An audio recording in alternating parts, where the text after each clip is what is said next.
Congratulations on your new KastKing purchase. We're going to show you guys how to actually set up and really benefit from using KastKing's awesome products on setting up your new fly reel. So here we go. All brand new stuff, awesome. Today I'm going to be working with our brand new KastKing. This is a 3/4 reel. First thing we need to do, okay, make sure your drag's all the way off, and you need to make sure you leave it off, because if you leave drag on, it actually compresses the drag system and it doesn't do a great job at maintaining its strength. So first things first, we're going to take that inner spool and we're going to actually take the spool off of the main body and the drag system. There we go.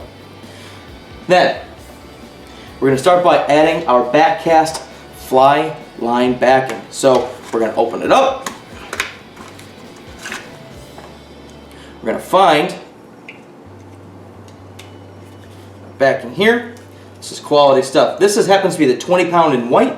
I personally like white, and this is going to be a trout reel for me, as well as a bass reel, so 20-pound will be just fine.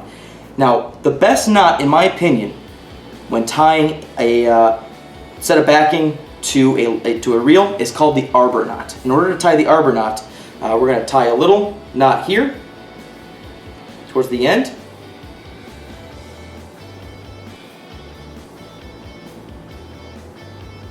Okay, nice little overhand knot.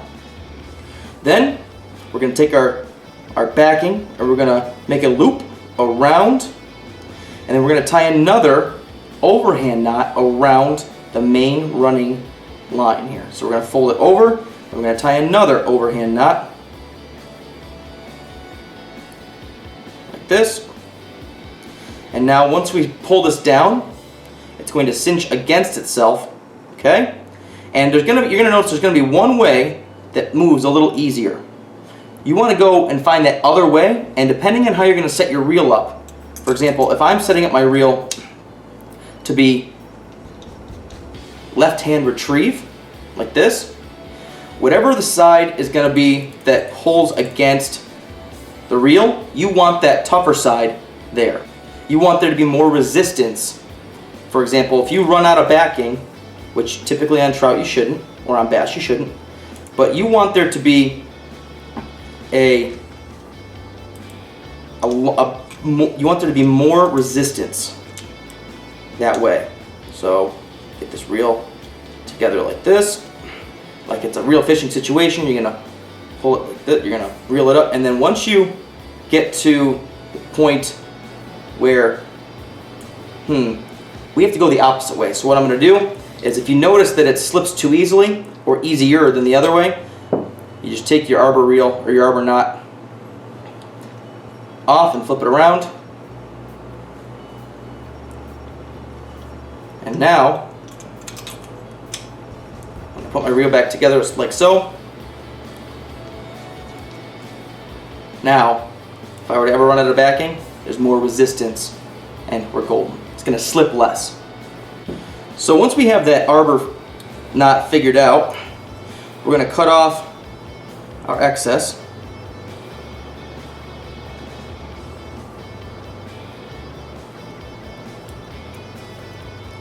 You can tell it's nice backing because it doesn't snip super easily. The strands are all individually strong. There we go. Now, this next part might take some trial and error, but we're going to spool up our backing. Now, on a 3/4 reel, because I'm going to be putting 4-weight line on, I'm going to actually end up having a little less backing. That's okay. If I were to spool it up with 3-weight line, then we're going to actually have a little more backing. You need to make sure that you remember that you can always take some off later. So apply it a little generously to start. So you're going to get this started nice and tight. I always like to have my first level of my backing to be nice and uniform and easy, because the more balanced and the more flat, the better your fly line is going to lay on your spool. And when you have fly line peeling out, it's actually really nice to have it come off level. So I'm going to wheel it up and try and cover all the surface area here. If you have a spooler, this would be a really nice time to have, but I don't. Not in our little mini studio here.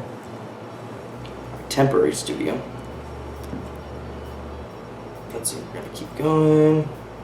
This part will take a while, so we'll speed this up.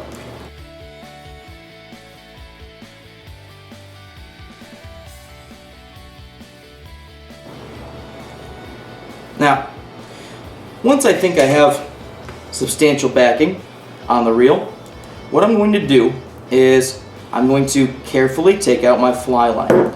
Now, this happens to be XRG KastKing fly line. This is a floating weight forward fly line, which is going to handle, I would say, 85 to 90% of the applications in fresh and salt water, with the exception of a couple where you're swinging or you're fishing still water. Because this is a 100-foot line, I have it currently in Sky on our Bio Spool. Now, this is a biodegradable spool that I don't believe anyone else in the industry has. This is a nice fly line for what I would consider to be an incredible price. So, what I like to do is I take my fingers and I like to put the line on my fingers as if I were creating a spool myself. This is a very difficult process. If you mess it up, what happens typically is you have a giant knot pile on your table. So we're going to try our best to avoid that. It's not always possible, but sometimes it's going to be easier for you if you do it a very specific process and go slowly and carefully. Okay, so now what we're going to do is we're going to snip off our backing, and the loop-to-loop connection I like to use is called a non-slip mono loop knot, and it's a fairly easy and very strong knot to use. So what we're going to do is our non-slip mono loop knot. It's very easy. So we're going to, there are other knots as well, but I like this one a little bit because I believe personally that it's one of the stronger knots and it's easy to tie. So we're going to take our line, we're going to fold it over itself, like so, and I like to tie this loop knot fairly large. Take our tag end, we're going to go behind and then in front of again, pinching it. So now you have a loop that's coming through the other back loop. Now you take your line and now you feed it between the two loops, like so, and you're going to pinch that in your fingers. Then you take the back loop and you pull it up through the big loop you created, like so. Boom. Cinch it down extremely well. Make sure there's no slippage, and there we go. Easy peasy. The reason I made it so big is because if I ever want to fish a different type of line, a different weight on the same reel, I don't have to change the backing out then. Basically all I have to do is feed this entire line through the hole, and I'll show you how we're going to do that. But first, I'm going to snip off our tag end here. Somewhat close. Doesn't have to be like crazy close, but somewhat close is fine. Alright. So now on your line you're going to have two welded loops. You want to find the one that says this end to reel, and you don't want to lose that little tag because you need to know that side goes to the reel, because in fly fishing one side has a different taper in a weight forward floating line. And so we want to make sure that the right end is getting delivered. So we're going to pass the entire line through this in a second. First thing we do is this. Okay? We want to make sure that the loop-to-loop connection is solid.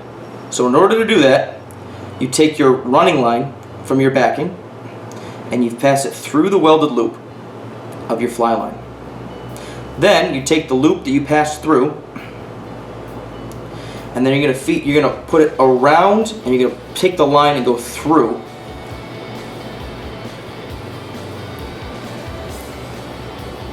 the loop from the backing.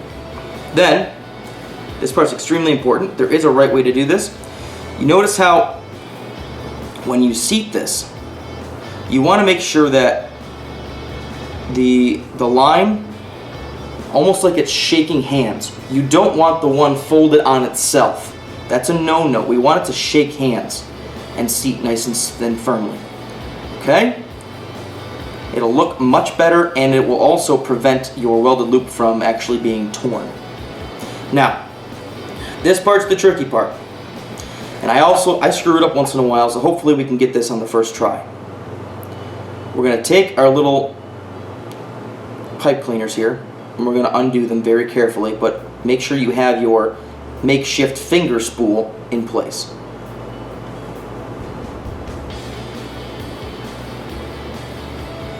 Here's the other part of this. There we go. I'm not trying to make you nervous, but it'll save you a lot of heartache and headache in the future. Now, basically this. We want to make sure that when we take this off of the line, or off of the spool, we're doing it in a way that's organized and neat. I would go maybe 10, 15 unwraps. Potentially put it back on your spool neatly and cleanly. Take your reel, and with some tension, I would reel the line onto the reel. This is the point where you can also take off your this end to reel sticker. It should come off fairly easily. Alright. And again, just like the backing, you want it to kind of go on somewhat evenly, because you want the line to not bulk up on one side. Just improves performance when it comes off of the reel when you're screaming because you have a 22-inch trout on, or a 21-inch bass, or a 3-pound perch, if you will. Alright, so now we've reeled in the line that we pulled out originally. Same deal, use your finger spool as best you can, as cleanly, as neatly as you can. We're going to get the line. So this is the tricky part, because sometimes the line will be interwoven under itself, and you want to avoid that. Okay? So we're going to take off some more loops. Again, 10, 15. You can do as many as you feel comfortable, but remember that you're also putting it on the table somewhat backwards, so you want to make sure that they're level on the table. See what happens here? If sometimes the spool will have the line in itself, and you just have to kind of work it out slowly and patiently. Patience is the name of the game in fly fishing, and it's not just on the water. So I'm going to keep going with this, and I'm going to get this all set up, and I'm going to show you what I'm going to do at the end to make sure that our reel stays nice and maintained and ready for the water. There we have it. The reel is completely spooled and with very little room to spare. That's okay, because for the most part, most casts are made and you're fishing within 15 or 30 feet of your quarry, and it's a wonderful thing when the reel looks and feels as good as this and is spooled as nicely as this. Hopefully you guys enjoyed the video. Hopefully it was informative. Please make sure to check out the other KastKing products we have coming out, because they are incredible. Cannot beat them. Bang, value for the dollar, and they will compete with any reel, rod, and line that is out on the market for a much higher cost at the moment. If you guys have any more questions, please leave them in the comments below. Please like this video, subscribe to the channel, and make sure you guys also check out all of our other wonderful KastKing ambassadors and professionals out there. And stay tuned, because 2018 is going to be one heck of a year. Remember, affordable innovation is at your fingertips. Stick with us and with KastKing. Catch you guys on the flip side. Tight lines, and we're out.